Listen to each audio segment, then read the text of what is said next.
absolutely gorgeous. Beautiful day. We got real lucky. It was supposed to be real cloudy. They've thought of everything when it comes to turning an RV into a luxury home, right? Not yet they haven't. But John and Julie Gilgum have come close with a motorhome that is beyond your wildest dreams. I love the reaction we get of people on the water because they just don't expect a motor coach to be sitting out here in the middle of the water. Before John and Julie get too far out on the May River near Hilton Head Island, let's have a closer look at their floating RV. The Gilgums have built a truly unique motor coach, or should that be motorboat? When it goes off-road, it really goes off-road. It takes just a moment to do this. On this particular coach, we pop open the sides. These are our outriggers. Pull the pontoon out to provide us with the stability in the water. We've got big air tanks in here, but all I do is I hit these switches, and you watch, this thing blows right out. This is no cheap bus conversion. John started with an aluminum boat hull and custom built from there up. The top half is a luxury coach. Add wheels for off-water driving, and you've got yourself an amphibious bus.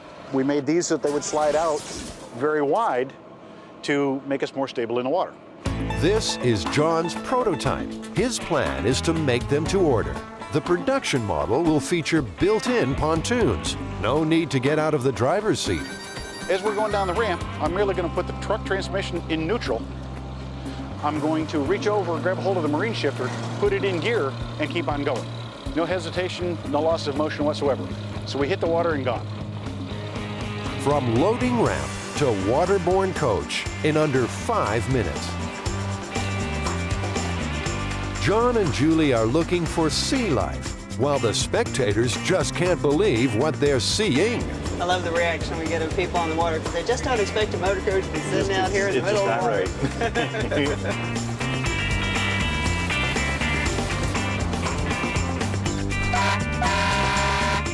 Their children Ivan and Joanne, plus grandson Colton, are on board.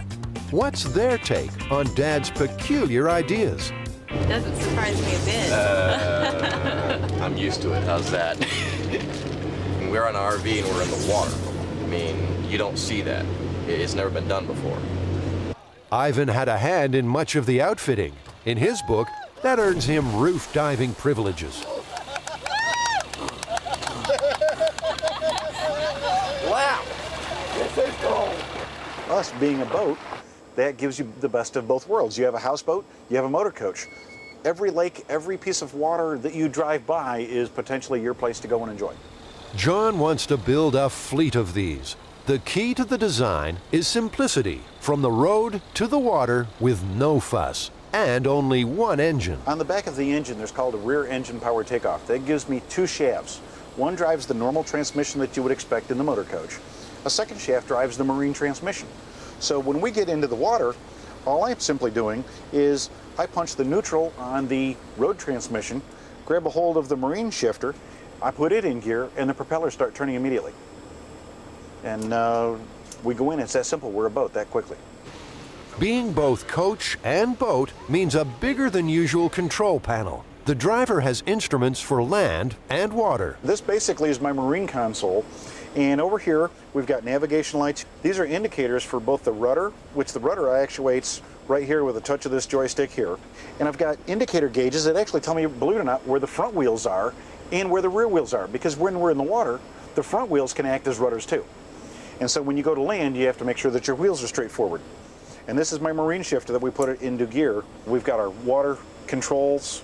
We've got our automatic leveling system with computerized leveling. Right here we have the 3 bilge lights. The bilges are enabled, and we have warnings in each section of the bilge. We have a complete automatic fire suppression system on board.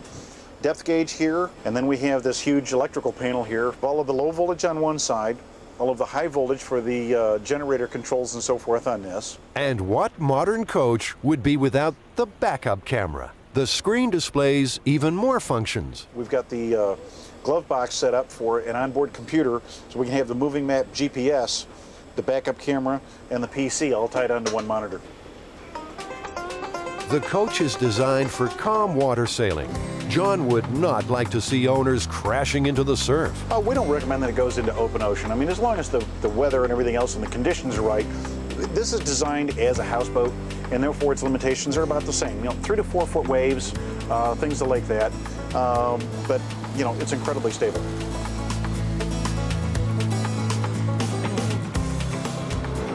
Apart from propellers, the 6-foot rear swim deck is an instant giveaway. Go fishing and grill the catch on the spot. The rear bedroom has a starboard slide out, while the living room slides out on the port side. Up front, there's a full entertainment theater, and midway, an elegant kitchen. The bathroom highlight is a shower and jacuzzi combination. The Giljams wanted the high-end look of a luxury yacht. They chose the teak woodwork together. After that, Julie added a few touches of her own. It's a full operating kitchen, all residential appliances. And if you'd like to come back, I'll show you. We special ordered the sink. We wanted to make it a very nice, deep sink.